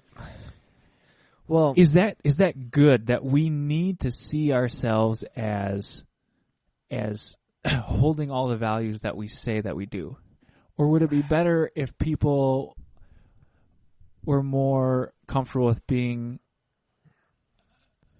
able to say, sometimes I really care about things and I go to action, and sometimes I don't, and I'm too busy in my life, and I'm not always a good person when I should be. Right. Maybe not fundamentally, like I'm a bad person, so I don't do good things. Right. But I don't always have the right response. Right. And I don't always have enough love and compassion that maybe I should. Right. And that's just reality. Yeah. And I maybe want to do better, but I'm not promising that I will. Well, yeah. And I think so I just finished The Power of Vulnerability. It's a book by Brené Brown. And, I mean, that's all about basically how shame impacts our lives and, the importance of being a vulnerable person. And I think that it sometimes ties to basically what we're talking about of there can be a lot of shame tied to,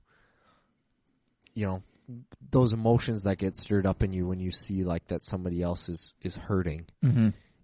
It's not like triggering a healthy response. It's triggering basically like this, like withheld emotions from when you lost someone or when something traumatic happened to you, and you have like this, like shameful feeling of like, I have to respond to this. And it's not necessarily actually out of like a healthy, like, oh, I just genuinely feel compassion. It's still about you at that exactly. point. It's still about how do your own selfish needs. This bad thing is in front of me. How do I feel okay? Right. Exactly. Yep. Which, asking that question does not help the other person. Right. And it's not to say that you can't ask the question, but it's being aware of that. Like, are you just responding to things because you're like, well, how am I going to feel okay? Like, am I going to be able to sleep tonight if I don't, like, chip in or give that guy $20 when I'm at the stop sign and he says, and he's got his sign and he's homeless, or like, we tend to generally react from those, like, it's uncomfortable. It's a selfish response of not, oh wow, like I feel compassion for that person and I really want to give them $20. Mm-hmm. It's well, I'm not going to be able to sleep tonight because I'm going to feel guilt and shame if I don't. Yeah. And so you're giving out of, it's kind of like the whole church, right? The whole tithing thing. The whole church, every part of it. No, I'm just kidding. But it's the church, like the tithing, give your 10%. But like the Bible says, don't just do that out of like a sense of need. to, right? Like if you're just doing it as your duty, like that's not healthy. Joyfully give or don't give at all, right? Because it's far better to do something because you actually like genuinely want to versus because you feel this like, oh, well, I'm not going to be able to sleep tonight because I'm going to feel like a selfish person if I don't. So then I have to. Should you ever do things out of duty? Ever? I think like one scenario would be like serving your country, right? Like if I got drafted, I wouldn't go to war because I'd be like, oh, yay, I'm so excited to leave my family. But that would be something out of duty, right? Of like, I've been drafted. It's part of my duty as an American, you know, for my family and for my country. Mm-hmm. I got to go. That would be out of duty. That wouldn't be because I'm excited about it. Mm-hmm. There's probably other examples. Nothing comes directly to mind. Yeah. Because I think I tend to err on the side of do it like we were talking about. Do it if you actually have compassion. Yeah. Do it when you're honestly responding. But there's the someone who is more duty minded would say, what if you never feel like it? You're never going to do anything good for somebody because humans are naturally, you got a self inclination of.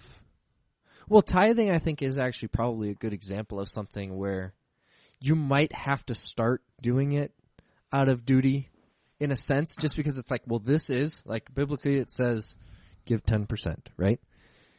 You have to start somewhere. You're probably not going to wake up one day like, hey, I'm excited. Okay, what's the math on my paycheck? I'm excited to start giving this every week because you're going to feel like, oh, crap, am I going to be able to pay such and such bill and this and that? I mean, at times you might have to do some of that stuff out of duty because it's like, I need to be disciplined enough to start doing this. And then once you start doing it and seeing the fruit, you'll start to feel the peace and the joy that comes from it. So there's definitely things to do out of duty, but I think it's being aware, right? It's more about, are you actually aware of where, like, your drive to do things and your actions and your responses are coming from? Is it coming from a, like, selfish, shameful reaction because you remember the time that you didn't, do something that your dad said to do and there were consequences? Or is it, like, coming from a, I know this is the right thing to do. I might not be super excited about it, but I think that I will feel better about it in the end, right? Like, it's more the self-awareness of you as a person where you're at when you're reacting to things versus just, like, trudging along through life and, like, doing things because you feel like you have to, but never being aware of, like, that you're actually just doing it out of a sense of duty and because your mom told you at a young age you had to do it and you've just always been doing something because of that, not because you actually feel fulfilled or joyful from it. Right. Because that's going to make you resentful at some point. At some point, you're going to realize it, and then you're going to be pretty resentful about the fact that you have been just checking the box doing such and such for years and years and years. Yeah. Do you think humans are fundamentally good or fundamentally bad or somewhere in between? Default. Just bad. Bad. Yep. I think that... What do you mean when you say that? You mean like behaviorally, or humans are just pieces of shit, like they're not worth much? I think that I think people have value, right? Like, but I think that me personally, like, each person's tendency is going to be for, like, selfish, like self-preservation, selfishness, to fulfill their own needs and their own desires. So, like, even when they act out of love, like, on a base level, like, their initial response is always going to come from a selfish thing. So that's where, like, I think that your heart and your desires as a human are at the core evil. Now, when you believe in Christ and you come to, like, I mean, it all starts from the garden, right? Like, we're made perfect with no evil, right? And then Adam and Eve chose, and from that point on, I think that like, and that's my personal right, is that like humans are like the desire of man's heart is always evil continually. That's Genesis 6, and I think that is true at a base point. But you can't look at others as a Christian and see that way. You got to see them as holy. Does that? Am I making no sense? It doesn't make sense to me. But the question is, if there's a creature, right? Yep. And fundamentally, they're completely selfish. Yep. And they only think of themselves. Yep. And their motivations for everything they do is tainted or corrupt or bad in some way. Yep. Why does that creature have value? Because you said that humans have value, but they're bad. Yep. Now, most things that are bad, like if you just look at it from economical sense, yep. If something's bad at its core, it's corrupted. Yep. We usually don't, in the next breath, say it's valuable. In fact, it's the highest value. There's nothing else. Yep. Because I know you value human life. Yep. And I'm guessing above any material thing. Yep. Any institution or ideology, right. Anything, human life is the most valuable thing. Yep. On Earth. So I can So it's kind of like the whole upside down, backwards is forwards type concept of like Jesus came and died to pay for the sins of man and make them right? Like to pay the debt. Doesn't that show that humans have value and are good? We're created in God's image. Like we are the most valuable, but that doesn't mean we're good. That doesn't mean that our baseline instincts aren't going to be completely selfish and self-serving. So creatures or beings that are completely self-serving are good. Yes. Not in the like common sense way of like, hey, yeah, like you're completely selfish. That's awesome. I'm going to encourage you in that. But in the seeing that you as a person have value, and that it's basically seeing beyond your baseline, like the fact that like Dan, you're a selfish person, but I know that you have potential and that you like that you're made in God's image and Christ has paid your debts. And so like, it's not because you chose to be evil and that you chose selfishness. That's a part of our fallen humanity. And so I'm going to encourage the good things in you. And what good things? The potential? Yeah. There's the potential for good. Yep. So there's got to be good in human if there's a potential for good. Yes. So we're a mixed bag of bad and good. Well, that's so our. Is that what you're saying? Yeah, is it a mixed bag? I'm saying like our baseline human, like as a baseline human, from day one, your initial reaction, like your initial choices, are going to be selfish, self-serving, you have to learn and be aware of that and choose to serve others and to be selfless. And the only way that you can actually do that is by coming to Christ and seeing that you are loved and you are worthy of something, and going from there, choosing not to walk in your like baseline makeup of selfishness, but instead to love others as more than yourself. Right. How come the worst people, quote unquote, worst people in the world aren't babies? What do you mean? Can you explain So if you're baseline, like you start out, you're bad. Yep. How come, like, to me, the most harmless, innocent type people are the ones that are like, I mean, I've never had any kids, I guess, but are like 10 and under. The ones that commit the least crimes, the ones that do like the ones the ones that screw the world over the least as far as setting up institutions and oppression and stuff are all like 10 and under. Yep. Or 15 and under, whatever you want to say. So but their choices are still selfish at the base level, right? Like, I'm not going to share my toys. I want my toys, right? Right, but if people in general have these selfish tendencies, 0 through 80, 0 through 100. Yep. But, so let's just say you're never going to get rid of that. Probably. Yeah, yep. Maybe you could lessen it some, but obviously you become, as you get older, you learn to have empathy. Yep. You have all these things. But the people that are the worst or the least developed morally do the least harm also. So the least developed morally also do the least harm. Is that just because they're small? In some ways. I mean, like, what if you looked at the other way as they come good and they get corrupted by...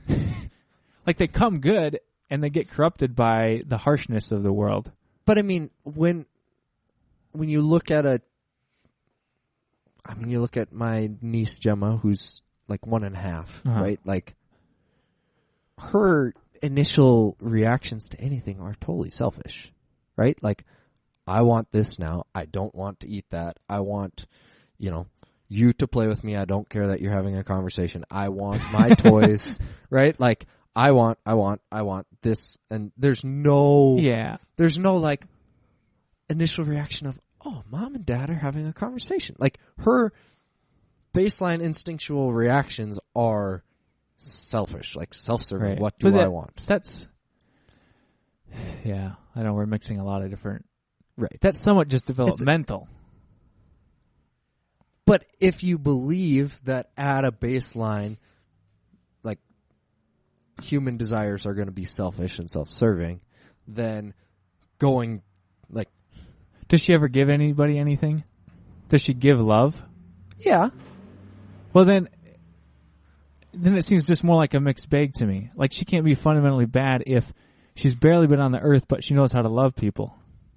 Because she sees that from her, like, she's being shown by her parents and the people around her. It's being modeled to her. It's being modeled to her and spoken into her, right? I love you. Giving her hugs. Kissing her before you put her to bed. And you are sowing into her that she is valuable, that she is loved. And when that is what's modeled for her life, she's going to see that as part of her identity, and she's going to start to reciprocate that above her baseline initial, which is selfishness. In my that's I mean, I do really believe that, because when I look at anyone, I mean, and myself,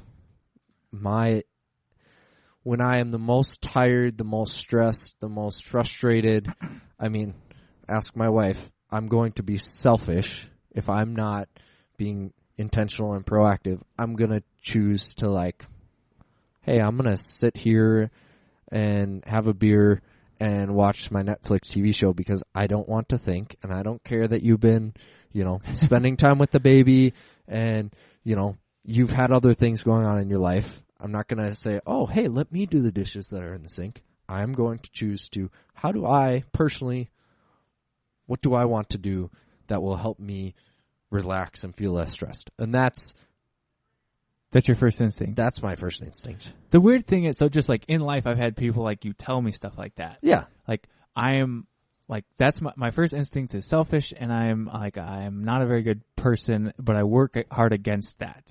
Yep. And I look at them, and there's some of like the nicest, most committed people that I've met in my life. Right. Like, I don't know. I've had people like my buddy Shem Baker, like my best friend is the best man at my wedding. Yep. And he's trying to tell me that he's selfish. Right. And like on the base level, I get what you're saying. Right. But part of me goes like, overall, if you just step back, it just doesn't, they don't seem like selfish people. Like I've met people who are douchebags. Well, that's because and if you're living a life centered on Christ, which is a life focused on loving God and loving others, seeing others as more important than yourself, you are aware of the fact that, like, you have selfish desires, but that those are not healthy and they're not godly. And even after years and years and years, right? Like, I don't have to look at should I sit on the couch, drink a beer, and watch a TV show, or should I grab my daughter, and start doing dishes and be like, hey, like, have an hour without the baby to Haley, right? Like, which would be super great for my daughter, would be super great for my wife. Like, I don't have to look at those two and say, which one's the decision I should make? Because I know which one is self-serving and I know which one is selfless. Yeah. So to me, you saying that makes me think that you're a good person. You're not a bad person because you understand what's right. And although obviously your behavior won't be perfect, nobody's behavior is perfect. Yeah. You're aware of that and you do make the effort. So to me, that shows that. But I don't look at you and say that you're a bad person either, even though, like, baseline, you're a selfish person that really doesn't deserve, like, all of the blessings that you have and the great wife and the family and, like, all of that.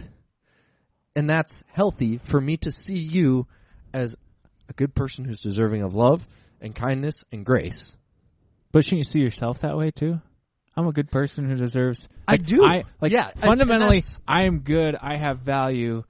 So that's if I had to like recite it, you know, if I did the Corey Schmidgall, right, I would say, I am a good person who has value, who's deserving of grace and honor and respect, and you know, my like core being is selfish and self-serving, and I need to not to nurture selflessness and kindness and grace and not self-servingness. Like, to me, if you think that your core is selfish, I don't believe, Dave, that you have enough willpower to overcome that. There's a difference. I don't think you could. I don't think you can. But if that's your core. Christianity, though. So Jesus died to make a way, and when you are in him, you're a new creation, right? So selfish, you're not selfish anymore. Evil David is not a part of, like, my identity now. What about your reality? Now, it's not your identity. Like, you. Are you still selfish and self-serving at your core? My baseline human, like, fleshly instinct is still going to be selfish. So Jesus couldn't fix that. He could give you a quote-unquote new identity, but that didn't go deep enough to your core. It didn't actually change you. It just gave you a thing called a new identity to talk about. I'm sorry, Dave. I'm questioning you so hard right now. No, it's okay. I hope this is entertaining for people. I don't know if... I don't think it's a matter of Jesus couldn't have done that, right? He just didn't want to. It's a matter of, for free will, for us to not be robots who are just like, you know, doing everything that he wants. He had to make you bad in order to have free will. Well, he didn't make us bad initially. Then how come you're bad? Where did the badness get in? If he made you good... We're made in his image, and Adam and Eve, the fall of humans, right? There in the garden, when they chose to want to selfishly be on the same level as God and not just, like, have peace and joy and life abundantly, and they chose to, like, fulfill their own curiosities, selfish desires, introduced the fall, right? So you inherited the badness. Yes. Okay. I guess, yeah, that would be the That's easiest. what it has to be. Yeah. So, yeah. Because I'm saying, like, the start of David was in 1993 or wherever it was. Right. Historically, anyways. 94. I was thinking conception, but, you know. Yeah, that too. 93 then. The start of David was inheriting the badness. It had to be. Because if God made you good and that was your origin, then you wouldn't be bad. Yeah, I'd be okay with saying that. You can't come out bad if he made you good. I understand. Unless you inherited something else. Yep.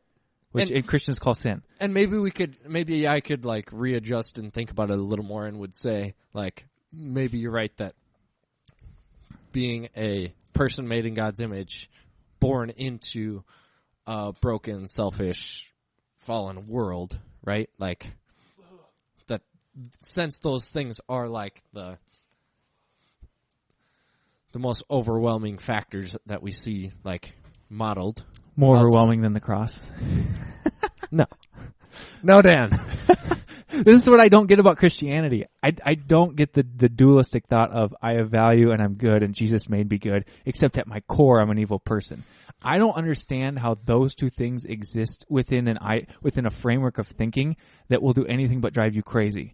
It seems so dualistic. I'm good and I'm bad. Jesus made me good, but not all the way. Sin is more powerful than Jesus essentially because Adam's fall is more effective than Jesus' cross. That's what I hear over and over and again from Christianity. Adam and the devil are more powerful than Jesus, and it makes no sense to me. It's like, then why do you follow Jesus? Why not follow Adam? Why not follow the devil? If sin is more powerful than grace, if it goes deeper, it's more effective, it's less reliant on people's own choices. See, I think that the hardest piece though is people are shitty. God wants like genuine relationship, right? Like that's where I think it doesn't make easy sense where you can comprehend it and be like, oh yeah, this makes sense because God, the creator, like most powerful person, chose to want relationship with people. And if he didn't care to have genuine relationship like you want to have with your wife, where it's not just like you programmed, being perfect and then you're like, hey, like you're just going to parrot back the things I say to you and because you're going to love me. No conflict. Right. Like, so there has to be conflict so that people can, it has to be really hard to choose God so it shows that they actually love him. Because if it was easy, if it was their default to choose him, he wouldn't really know, even though he's God. We wouldn't have there would be no like fruitfulness and like purpose to life if it was just I could just go jump in front of a bus right now because then I'm just going to go to heaven if there's no like need for relationship, like a actual, like I have two choices in every single matter and I either choose to love God and love others or to fulfill my own desires, right? Like if all but it couldn't was you do was that and your default like your operating system is good at its default. But then sin is so powerful that it corrupted the operating system, and so I still could choose bad? Or can I never choose bad? Because I don't quite get, because... Well, here's what I'm saying is, like, you think the operating system is fundamentally flawed because of the inheritance of sin. Okay?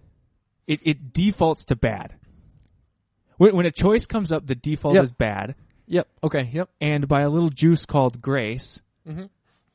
sometimes, not even 100% of the time, but because you have grace, a vague amount of times you're able to choose the good things and war against the bad operating system.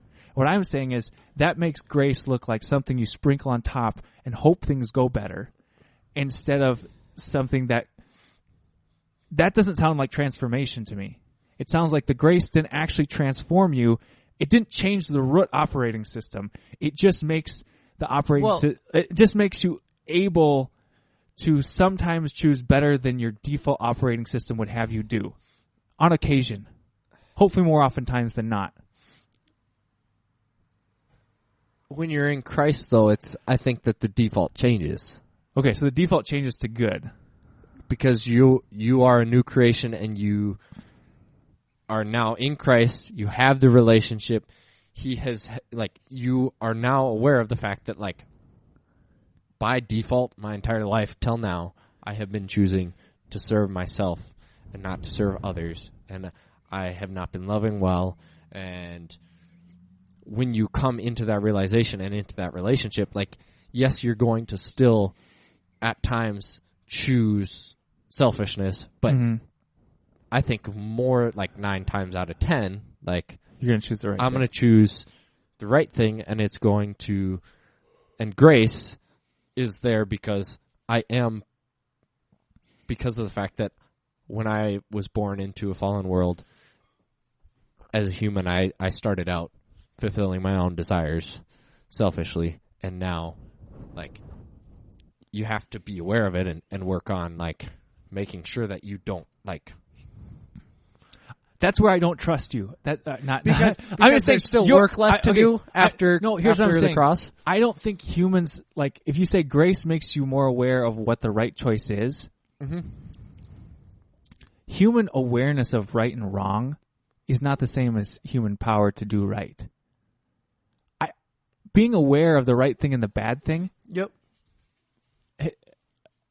I just don't think it's that powerful. I think a lot of times you just still choose the wrong thing. Like but that's when that's the whole, when you're a new creation in Christ, your default changes. Like you have chosen to, like, give up the living for yourself and to live for Christ, be in that relationship, serve Him, love others, and that default changes. Okay. That makes more sense. Okay. Yeah. I don't know that we're actually going to solve the 3-year. I'm sorry, debate, as you can tell my voice, like, there's a lot of emotion behind this, but that's because it has not made sense to me. Right. So it's so sorry, listeners. You're hearing, like, the internal struggle of something that has confused me for years and years and years, and so I don't understand it. It seems like a muddy way to. Yeah. So, like. Well, and it's strange for me, right? Because I don't understand how you think about it, right? Because for me, that knowing that, like, the baseline desire of man's heart is going to be selfish and self-serving isn't a crippling, like, oh crap, I'm going to choose the wrong thing and I'm going to go to hell type of thing for me, right?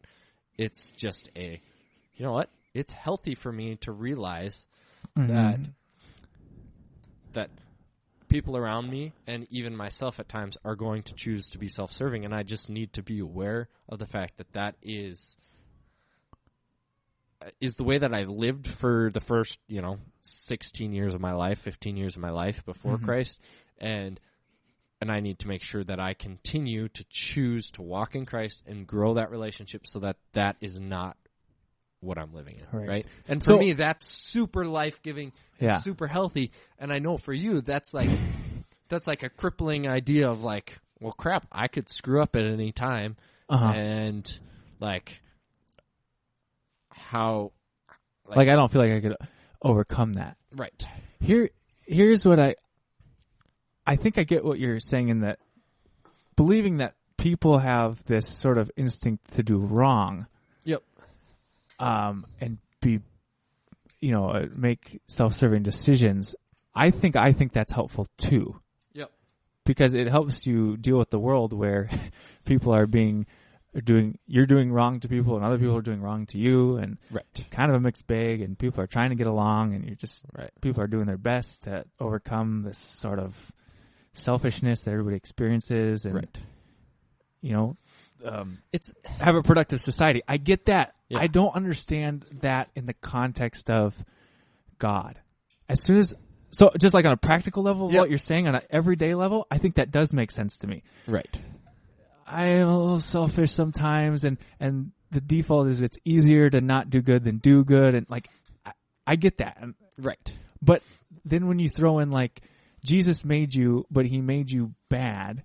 Like, you default, then I don't understand it, because, like, if God is good, then why does He make you bad? And then if you're bad, then why do we value humans? And why do we think that there's some good? Yep. And then if Jesus died on the cross to make people good, how come most people still aren't very good? Right. And then if sin is bigger than Jesus, then why do we care about Jesus? But it seems like we're supposed to care about Jesus and God a lot and say that He's the most powerful.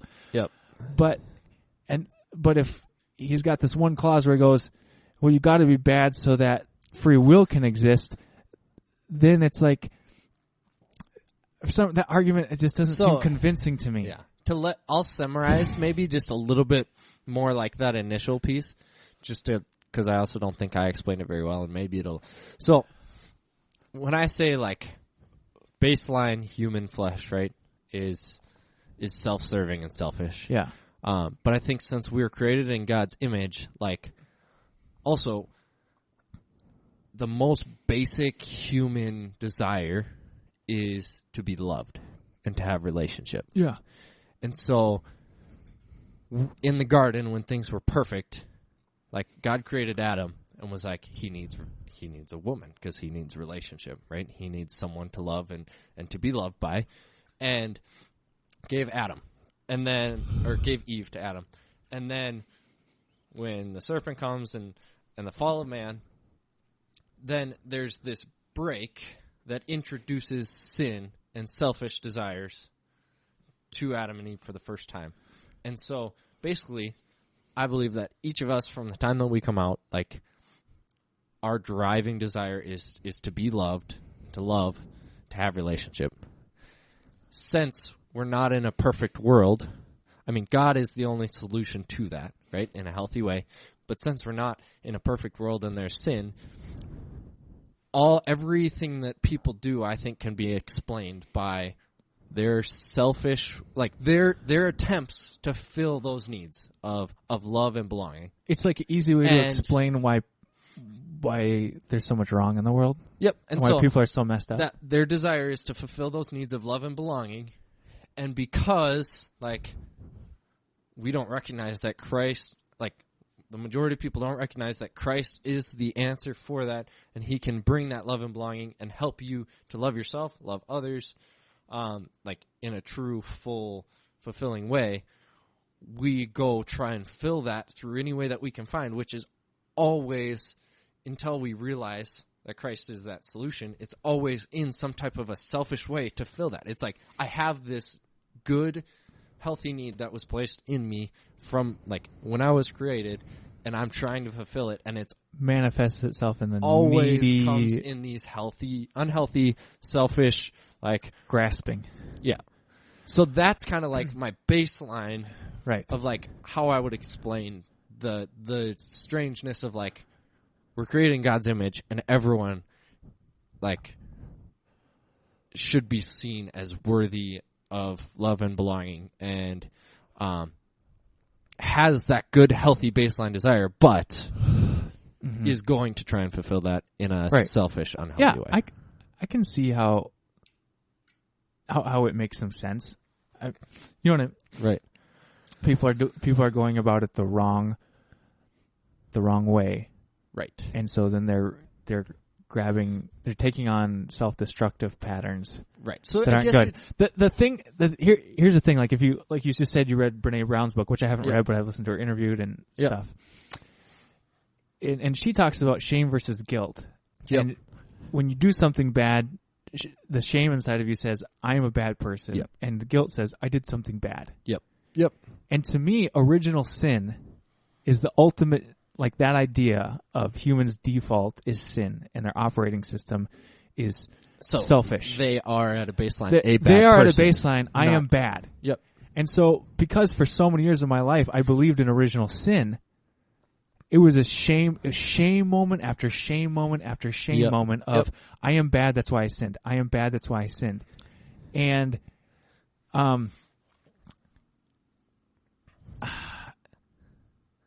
and so I felt like, even though like, it's not like my parents didn't teach me that I was a sinner. They said, because you're a Christian, because you love Jesus, now you're a saint. You used to be a sinner. Yep. But there's still a lot of that type shame feeling of my core is bad, or it had to be covered, it had to be wiped over. Yep.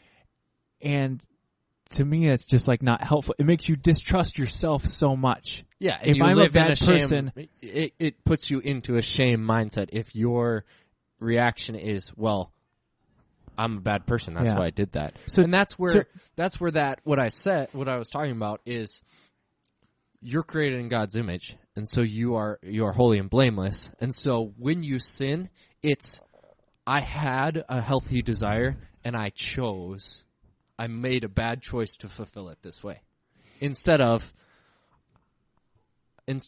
I just am a selfish, terrible person, and just don't care about anything, and I am bad, right?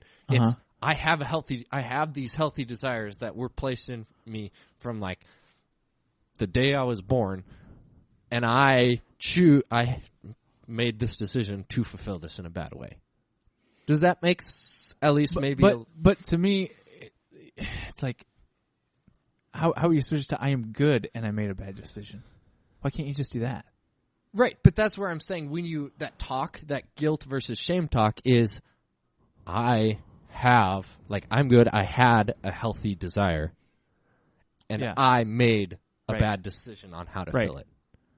Right.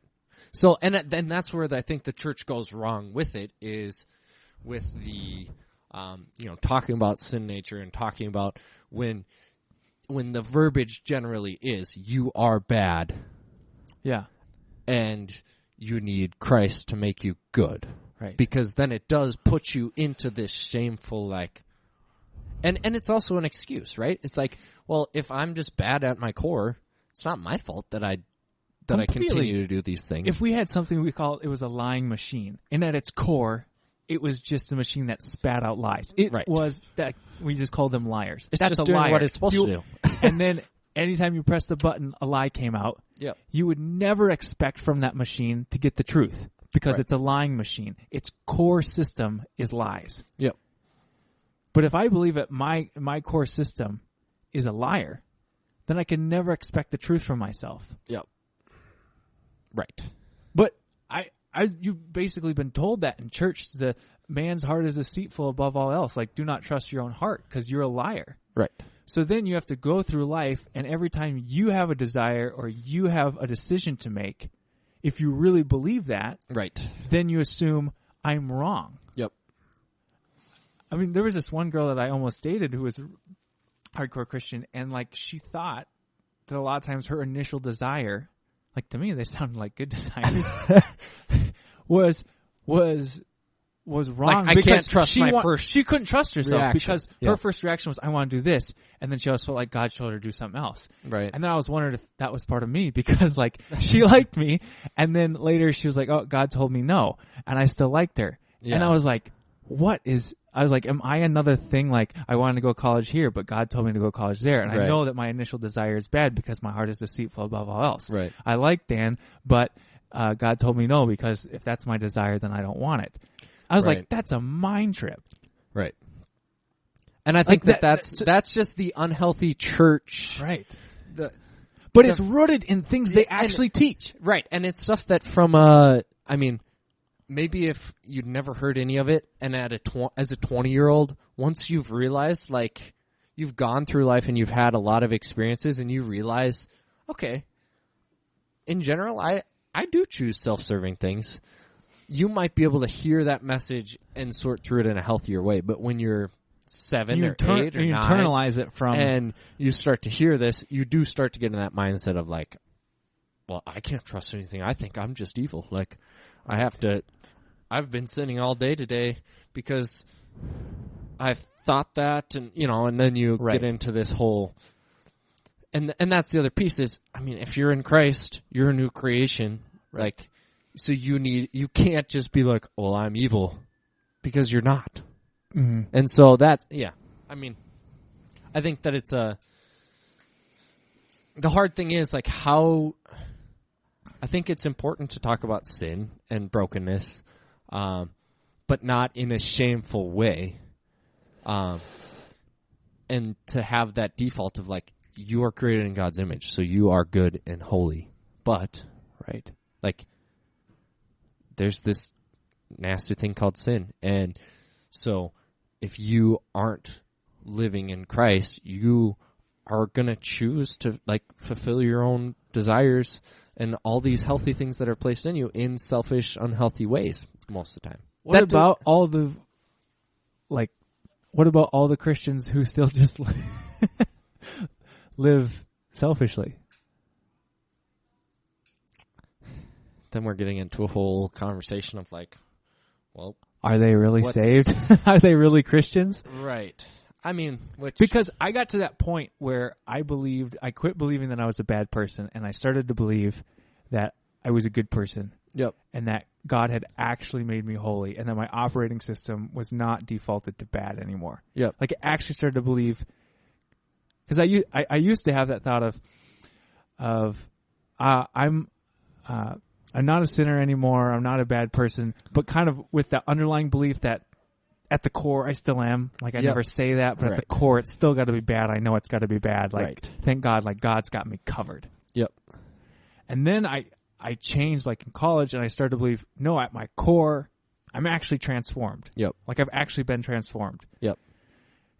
But then, once I believed that, and I kept sinning, and I kept doing stuff wrong, and I kept messing up, then I was like, what's wrong with me?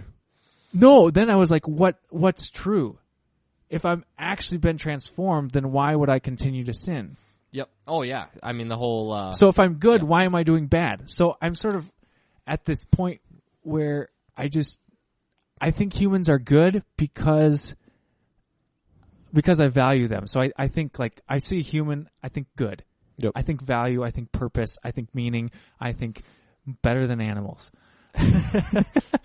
Just like... Even apes, though? I don't just... yeah. I just think more valuable than anything else when I see a human on the planet. Yep. But I see people as just more of a mixed bag experientially, and maybe this is bad, but I tend to just go more off of experience now. Of if somebody does something bad, I almost see behavior as like apart from whether people are completely good or completely bad. Like, if someone murders somebody else, I don't completely write that person off. And if somebody does something really good and awesome, I still believe that they're capable of murder. Right. Like, you have the most model person, and I think that person in the right situation, under the right circumstances, is still capable of insanely terrible things. Mm-hmm. So I think I've just started to believe that humans are more malleable. Right. That it's more of a mixed bag, but that at the core that people have value. Right. And I believe that people have value. I mean, I think that I'm not doubting that you do, but it's a hard thing to fully dive into and explain, and it's super deep. Like, probably neither of us understands what we're talking about. Right. For sure. Yeah. I think I need to like listening to you, Dave. I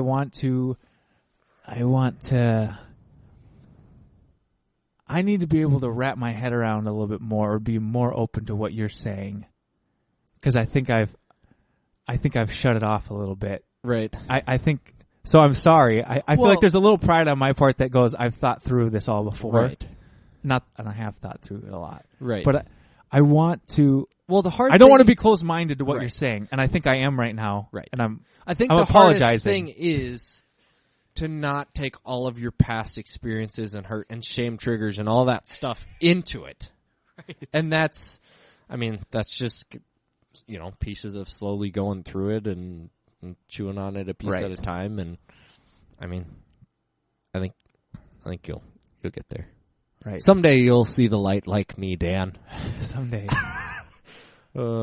Maybe if I can get around thinking that humans have value and are bad at the same time, if that somehow worked in my brain, which it does not right now. Yep. In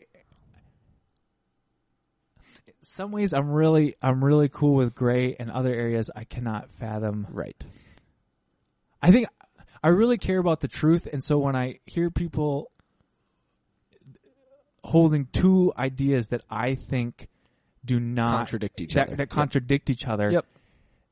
But I'm interpreting them as contradiction. Yep.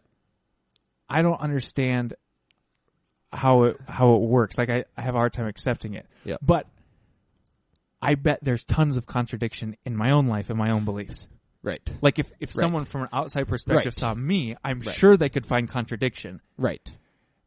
And I think I need to be more comfortable. I want to become more comfortable with understanding contradiction, because I think that's where a lot of the interestingness of humans lies, and a lot of people's personalities and beliefs. Right.